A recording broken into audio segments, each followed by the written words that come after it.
Graças a Deus, a paz para todos. Amém. Pode abrir aí a sua Bíblia em Lucas 24. Lucas 24.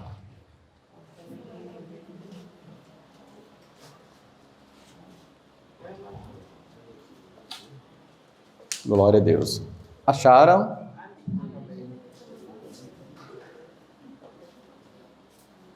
Versículo 13. Lucas 24, 13.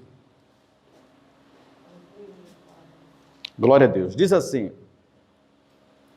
naquele mesmo dia, dois deles estavam de caminho para uma aldeia chamada Emaús, distante de Jerusalém, 70 estádios. E iam conversando a respeito de todas as coisas sucedidas. Aconteceu que, enquanto conversavam e discutiam, o próprio Jesus se aproximou e ia com eles. Os seus olhos, porém, estavam como que impedidos de o reconhecer.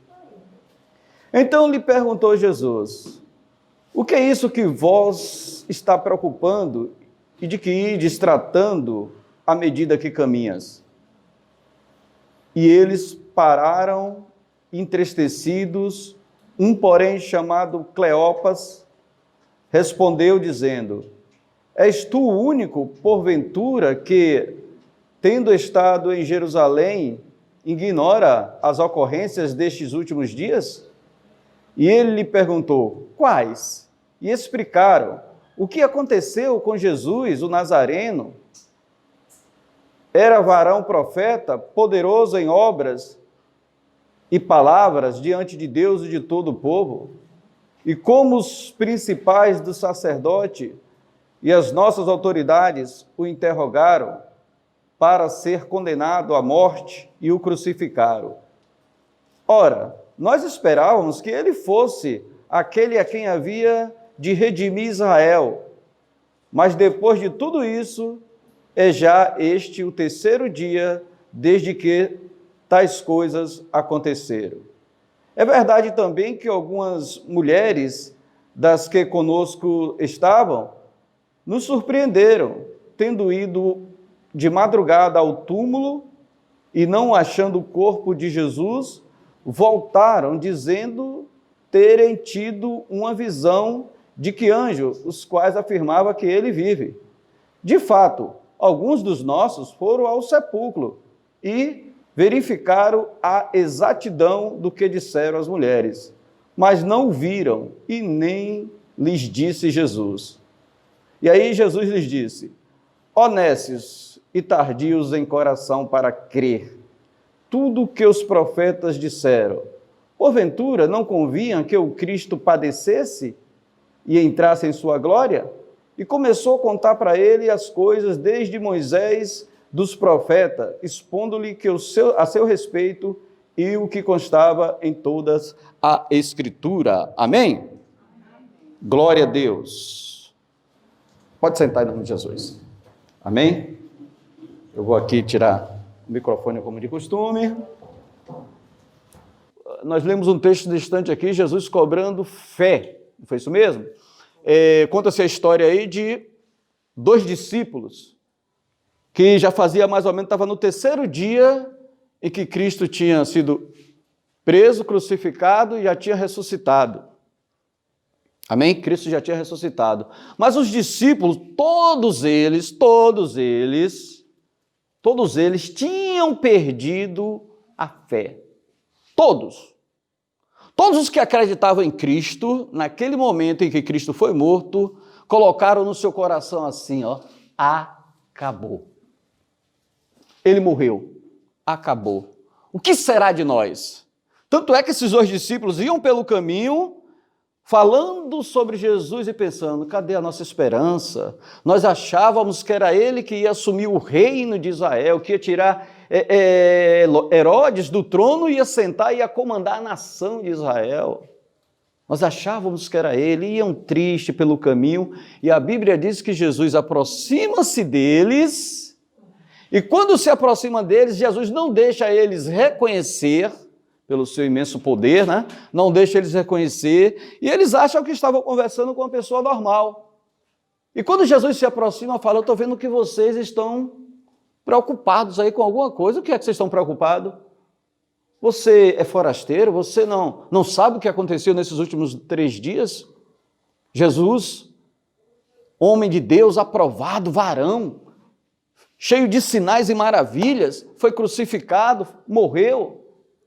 E aí acabou as nossas vidas, nós éramos seguidores dele. E acabou tudo. E esses 2 discípulos continuaram conversando, e Jesus falou assim, mas vocês não sabiam que na Escritura, olha só, vocês não sabiam que na Escritura estava escrito que convinha que ele sofresse, morresse e depois tinha que ressuscitar? E começou a explicar a Escritura, diz a Bíblia, de Moisés até aquele momento. E começou a falar para aqueles 2 homens.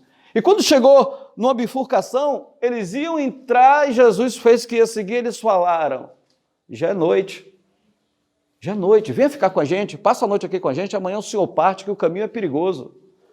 E Jesus entrou na casa com eles, sentaram à mesa, eles foram botar aquele tradicionalzinho café da noite, e quando Jesus estava com ele à mesa, que partiu o pão, que eles olharam, um olhou para a cara do outro e reconheceram que era Jesus. Quando voltou a olhar, cadê Jesus? Sumiu. Amém? E eles 2 voltaram, irmãos. Voltaram, andaram, não sei se cerca de 10 a 12 quilômetros para chegar onde eles estavam e voltaram correndo para Jerusalém para poder anunciar aos irmãos que viram Jesus. Amém?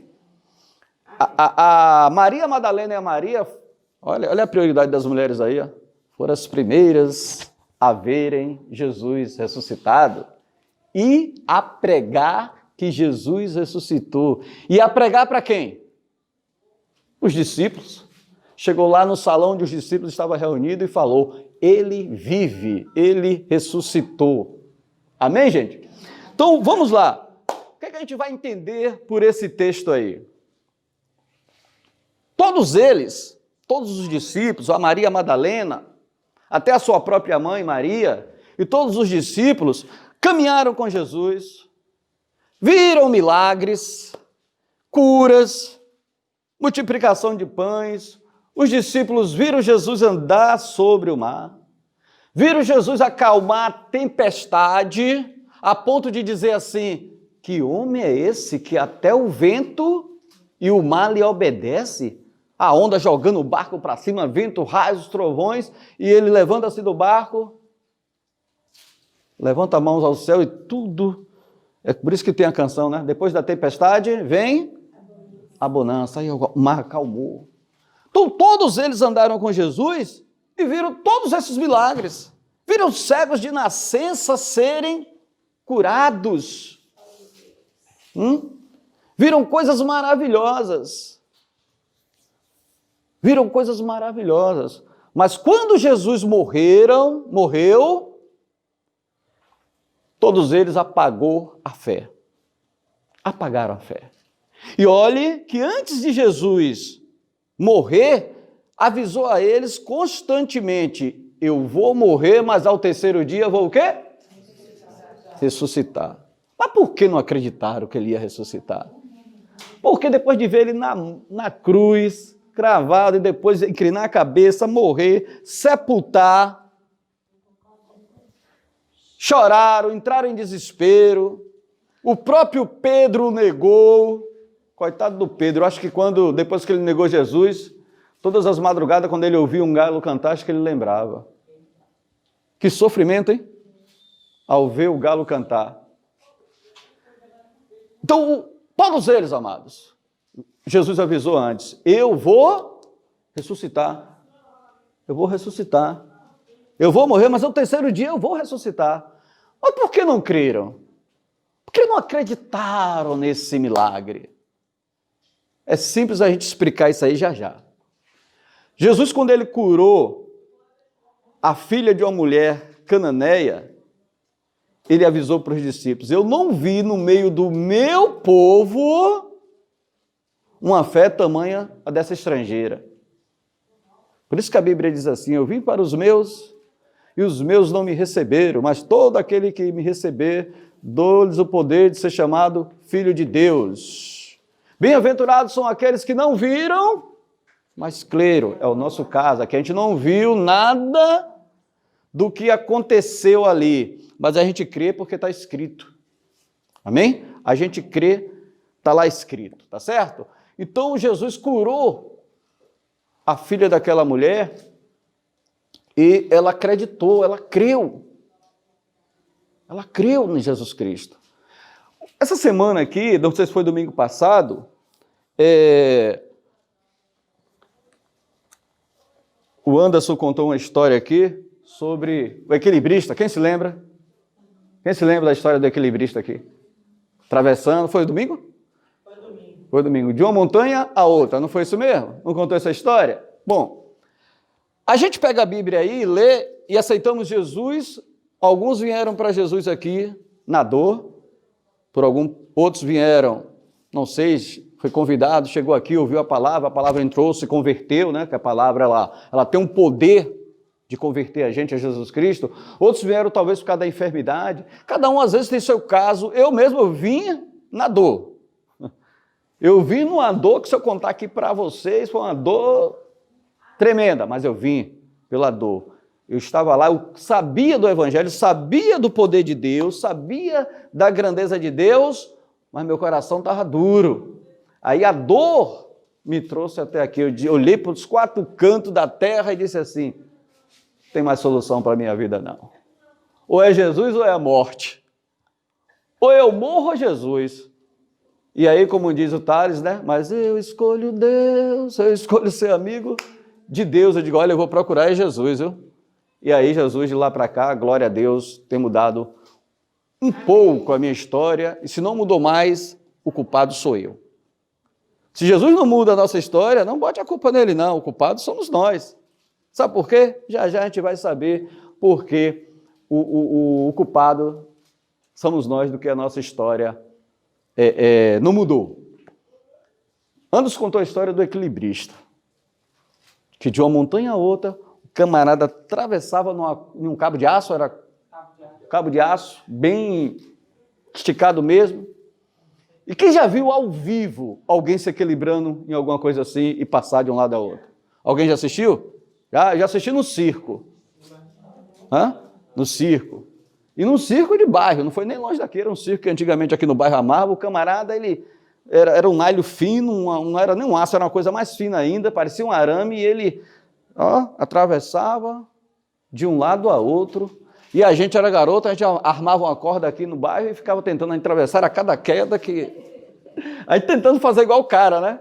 Botava em um lugar baixo, e o do cara era alto, viu? E esse que antes contou a ilustração, era de um lugar a outro, de uma montanha a outra. Que se ele caísse, tchau, tchau, bye, bye. E depois contou que ele atravessou, a multidão olhou, aplaudiu. Depois ele pega, segundo a história aí, o carro de mão e atravessa com o carro de mão. Depois ele volta e depois ele coloca o que dentro? Algo, uma pedra, e atravessa e volta. Vamos dizer aí que esse camarada representa a fé em Jesus, né? A fé em Deus, a fé em Jesus. Depois ele retorna e o garoto admira. Não vamos botar um garoto, não. Vamos ilustrar com um adulto. O adulto olha para ele, ou eu, ou você, olha e diz assim: poxa, né? Admira aquela atitude do homem, fazer tudo aquilo. E o homem diz: você acredita que eu posso ir lá e voltar com você dentro desse carro de mão? O que ele diz? Acredito. Aí a pergunta que a gente deve fazer para nós é: você acredita? Os discípulos, né? Eles acreditaram em todo o poder de Deus, em toda a glória que Deus fez, que Jesus fez ali com eles, mas não acreditaram que ele ia o quê? Ressuscitar. Não acreditaram que ele ia ressuscitar. Ficaram duvidosos, só acreditou depois que viram. Só acreditou no milagre depois que viram. Aí vamos transformar agora para a gente. Pergunta-se ao rapaz, você acredita que eu posso te colocar nesse carro, ir lá e voltar? Acredito. Eu acredito que você pode fazer isso. Então venha, entre no carro.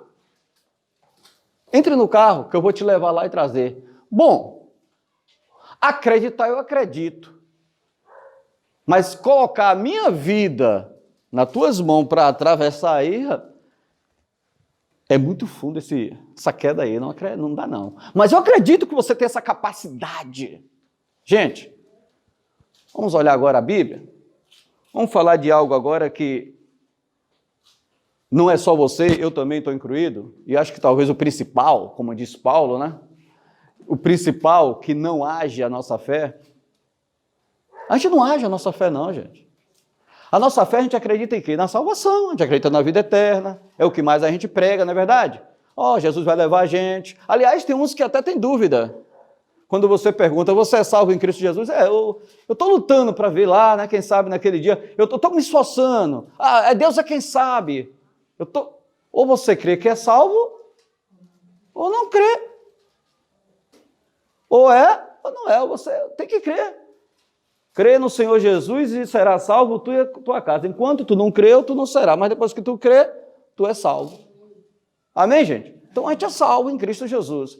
Então a gente crê nessa salvação porque ela não é difícil você crer na salvação. Porque você leu a Bíblia, você adora, você ora, você fala de Jesus para outras pessoas. Você faz um bocado de coisa que mostra que você é uma pessoa salva e que você crê em Jesus. Que você crê em Jesus. Mas se for chamar para você atravessar no carro de mão, você não vai. Eu não vou. Você não vai, eu não vou. Quase ninguém aqui vai. Vamos dar um exemplo do carro de mão? Vamos ver mais o que é que aquela ilustração quis trazer para a gente? Olha só.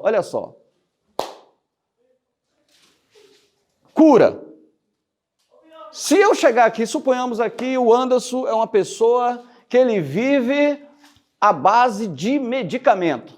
Ele toma como um camarada que trabalhou comigo, que ele usava mais ou menos 40 tipos de medicamento. Ele tomava em torno de 40 e poucos comprimidos por dia. Ele tinha até comprimido para combater o efeito colateral dos outros comprimidos.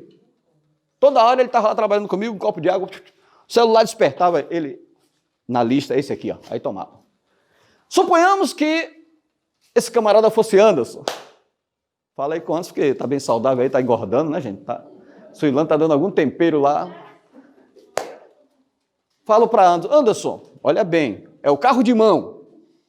É o carro de mão. Anderson, em nome de Jesus, meu filho, joga esse medicamento todo fora e receba a cura. Aí, Anderson, eu vou morrer se eu fizer isso.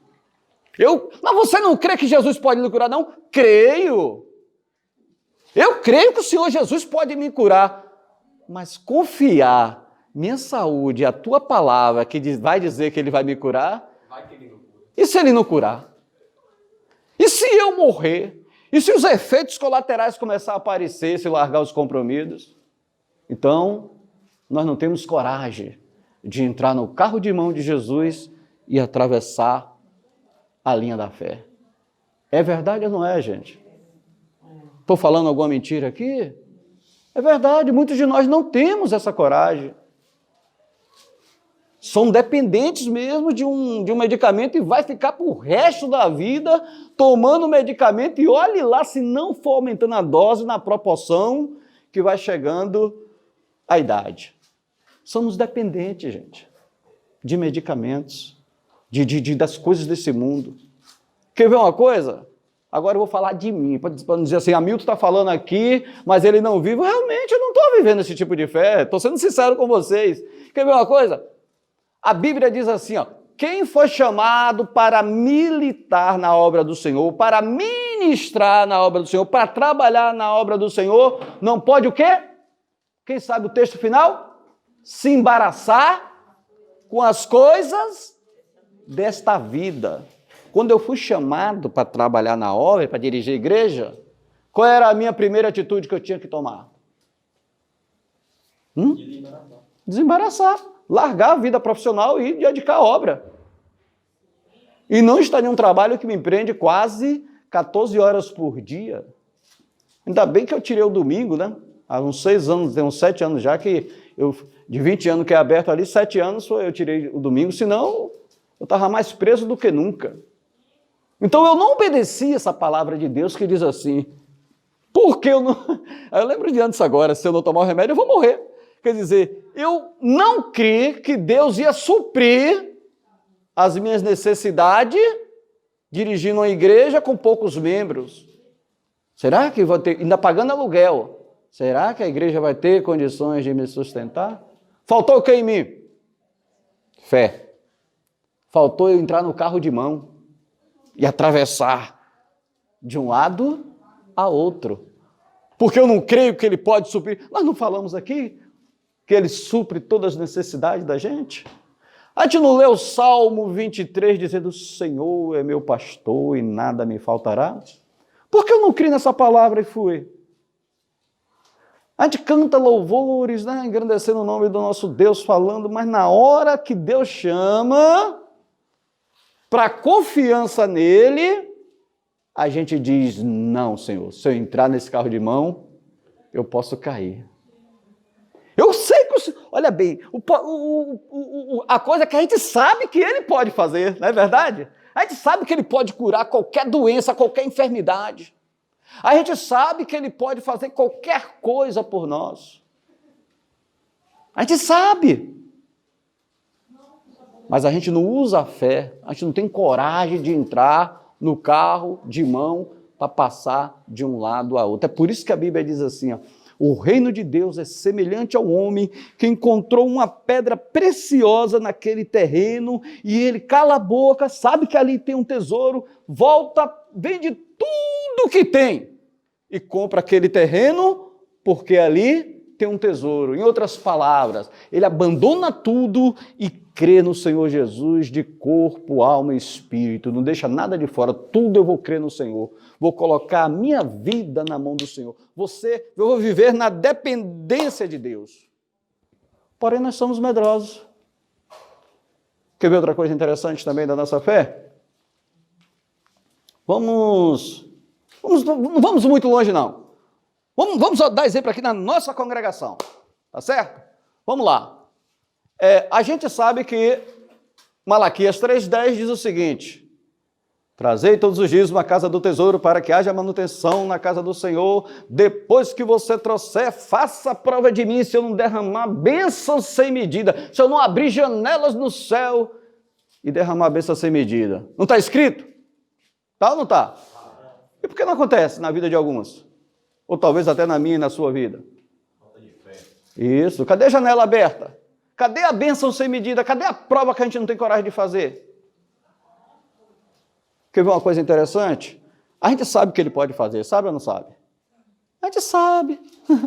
A gente sabe. A gente sabe que se você chegar assim para Deus, você sozinho, e falar assim, ó Deus, pela minha fé, eu vou dar de oferta lá no templo, todo o piso da igreja, outro se manifesta lá, eu vou dar, Senhor, pela minha fé, você e Deus, eu vou dar todas as janelas, outro eu vou dar isso, hoje eu vou armar o som, cada um pela fé se responsabilizar por algo, pela fé. Você sabe, olhe bem, eu e você, sabe que se a gente fizer isso, Deus vai recompensar, sim ou não? Vai. A gente sabe, pessoal, que faz, que Deus vai recompensar. Deus vai recompensar, Deus vai abençoar. Por que que Israel é um dos países mais prósperos do mundo? Uma naçãozinha pequena, se botar umas 10 Israel, a Bahia, o estado da Bahia é maior, só para você ter uma ideia, o estado da Bahia é maior, se botar umas 10 Israel no nosso território, e outra, um território seco, a gente vê mais, parece que é só ver seca lá, né? mas é tudo bonitinho, aonde o turismo mundial só pensa em ir para lá para conhecer a Terra Santa, todo mundo quer conhecer. Quem é que não quer uma viagem para lá de graça? Quem não quer, hein? Ou entre Estados Unidos e Israel, quando é que você vai? Eu vou para Israel, a maioria aqui é israelita, não vai não? Todo mundo quer conhecer Israel. Que beleza tem nos Estados Unidos? O Brasil é mais bonito que os Estados Unidos, em território e tudo. Então, gente, olha só, a gente sabe que se a gente fazer isso, trazer, assim, eu vou trazer isso no templo, vou dar a Deus. Vou dar, ó Senhor, eu vou aqui com o meu cartão, eu vou comprar todo o equipamento de som da igreja, eu que vou doar, outro eu vou doar isso, outro eu vou doar aquilo. A gente sabe que se a gente entrar no carro de mão e atravessar com o equilibrista de um lado a outro, a gente sabe que se a gente fizer isso, Deus vai recompensar. É ou não é? A gente sabe. Mas por que a gente não faz? Porque primeiro a gente pensa em quê?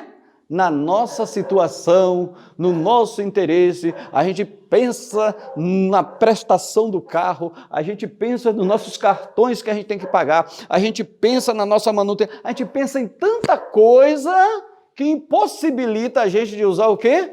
Essa fé e entrar no carro de mão e passar para o outro lado. Mas sabe o que é? Que não digo aqui o caso da igreja, mas eu tenho conversado com muitos irmãos, converso com muitos irmãos de outras denominações, o que a gente vê é o seguinte, é dois tipos de pregação. A pregação, o ensinamento de que você tem que se conformar com a sua vida, que a sua vida é isso aí mesmo, que é provação, que é luta, a enfermidade aí é porque Deus está testando a sua fé, foi o Senhor que botou você no leito, e aqueles ensinamentozinhos de reteté, que o pessoal vai crendo e vai se acomodando que tá bom, se você não deu o dízimo esse mês é porque Deus sabe, aí vem quando o irmão não dá o dízimo naquele mês, e a primeira frase que ele usa é a mais conhecida no meio dos crentes, Deus sabe de todas as coisas. Não é assim mesmo que eles dizem? Irmão, Deus sabe de todas as coisas. Todo mundo gosta de falar isso, né? Quando a situação pega para o lado dela, Deus sabe de todas as coisas, irmão. Deus sabe o que eu estou passando. Está passando. Dízimo é uma coisa que é de Deus, não é seu. Então a gente tem que entregar. Senhor é teu, não é meu não. Tem que entrar no carro de mão. E ter certeza que Ele vai levar você de um lado a outro e trazer, e você não vai cair, e você vai ser abençoado, eu vou ser abençoado, mas nós mesmos limitamos a nossa fé, não é? Nós colocamos limite nela, a minha fé, ela só vai até aqui, ó.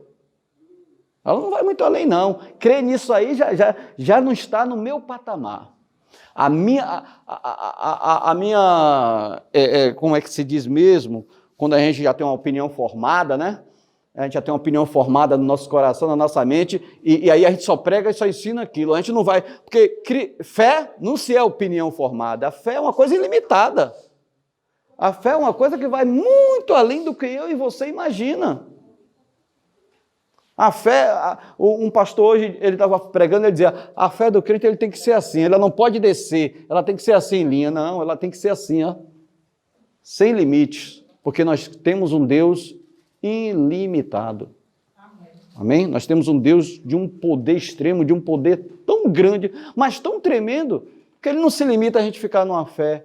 E aí tem alguns cristãos que pegou a mente, ferrou aqui assim, deu aquela ferroada, e assim, ela não vai mais além. Deus é isso aí, gente, é isso aí que Deus quer, olha, é isso aí. E aí fica botando as opiniões de Deus, como se Deus estivesse opinando lá no coração, na mente dele, ou na mente dela, dizendo o seguinte, é até aí, não vai muito além não, gente, isso aí, aí fica, sabe, dando uma alimentação a você de ração.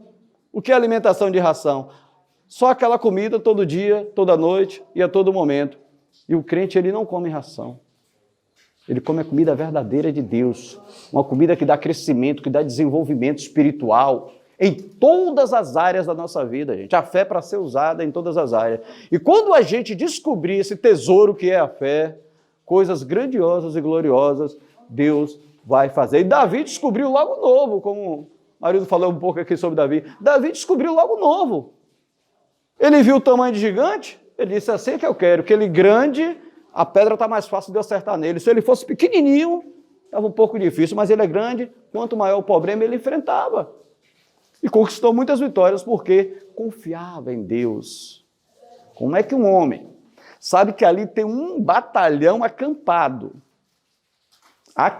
querendo matá-lo, e ele vai lá de madrugada, e entra no batalhão e vai no comandante geral, que era Saul, pega ali a lança, na outra vez que ele entrou, cortou o cabelo e saiu.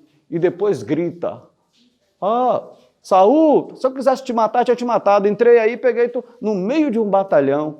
Por isso que ele escreveu lá no Salmo, com Deus eu passo pelo meio de um batalhão.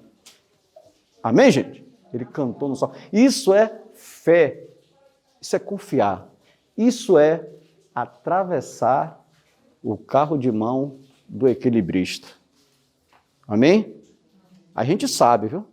Você sabe, eu sei. Não adianta eu esconder dentro de mim isso. Eu sei que com a minha fé eu posso chegar mais além do que eu imagino, do que eu penso. Ela é algo tremendo. Ela é a riqueza da Bíblia, é a fé, é confiar. A gente confia em um homem que a gente não viu, mas que anunciaram para a gente que ele morreu, ressuscitou e vai nos levar para a glória. A gente confia nesse homem que é Jesus. E ele não quer levar a gente só a esse patamar, ele quer, porque se eu e você cresce na fé, se eu e você desenvolve na fé, e a gente conquista dons espirituais, se a gente cura, como ele falou lá em Marcos 16, ide por todo mundo pregar o evangelho a toda criatura, quem crê e for batizado será salvo, quem não crê será condenado, em meu nome expulsarão os demônios, curarão os enfermos, e ide por todo mundo. Você sabe que para ir por todo mundo é necessário ter finanças, sim ou não? É necessário manter os evangelistas no campo. No grupo de Jesus eram 12, com Jesus, líder, 13. Quem era o tesoureiro do grupo? Quem é que dava as ofertas, se ninguém ali trabalhava? Todo mundo estava com Jesus, para cima e para baixo, durante 3 anos. Quem era que contribuía? O povo. O povo recebia suas curas, seus milagres, Jesus não pedia nada, mas vinha gente movido pelo Espírito Santo e ofertava. Dava, toma aqui para contribuição. Eu assisti um filme interessante, onde Maria Madalena, Maria, mãe de Jesus, e a mulher de Pedro, a sogra de Pedro que Jesus curou, saíam para ir buscar os alimentos para os discípulos, e quando eles chegavam na feira livre, que ia comprar os alimentos, diziam assim, você é a mulher do Pedro? Você é a mãe de Jesus? Não, aqui você pode levar, não paga nada. Ele curou meu filho disso. O outro olhava de lá, essa aí é a mãe de Jesus? Toma isso, toma aquilo. Saíam cheios de coisa da feira, não gastava 1 centavo pelas grandes maravilhas que Jesus tinha feito naquela comunidade ali. Então, tinha as ofertas. Então, o tesoureiro era Judas, que se corrompeu, né? Então, gente, é necessário a gente usar a nossa fé para que esse evangelho possa sair daqui e ir mais além. Amém? Para não ficar só aqui para a gente, nas 4 paredes. Ir mais além. Ir mais além. Amém? Amém. Pare para pensar em sua casa. Como a pastora falou aí, é um pouco difícil você levantar de madrugada, mas levante. Fique de joelho e pergunte a Jesus acerca da sua fé. O que você fazer? O que você pode fazer para começar a desenvolver ela? E ela crescer, crescer, crescer, crescer, e você conquistar grandes vitórias. Você já é salvo em Cristo Jesus. Amém? Falta agora você usar essa fé, eu usar essa fé, nós usarmos a nossa fé. Fica de pé em nome de Jesus. Amém. E glória a Deus. Amém, gente?